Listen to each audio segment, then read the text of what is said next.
Velkommen til denne video, der viser, hvordan du nemt og hurtigt kan oprette mailskabeloner direkte i Outlook, og bagefter uploade dem til din skabelonsamling i dit Skyview CRM-system.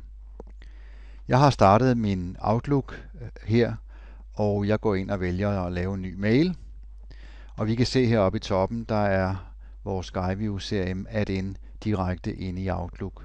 Hvis du ikke har Skyview CRM-fanebladet i din Outlook, så henviser vi til CRM-skolen på vores hjemmeside, hvor der er en video om, hvordan man installerer Skyview add-in i Office-pakken. Jeg kunne jo passende starte med at indsætte et billede her, et logo for eksempel, ind på vores brevskabelon.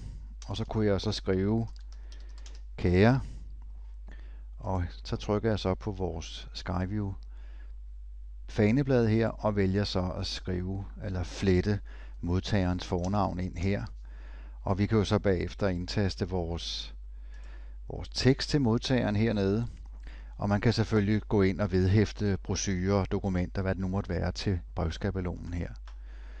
Jeg skal nu uploade brevskabelonen her. Vi leger, den er færdig.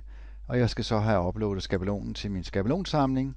Og jeg kan jo så skrive her, at det er brochure mail.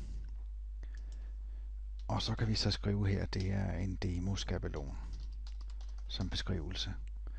Og alt jeg har at gøre her, det er bare at trykke gem på skabelonen, og den er nu gemt op i skabelonsamlingen og kan bruges i Skyview CRM af dig selv eller andre brugere på Skyview CRM-installationen.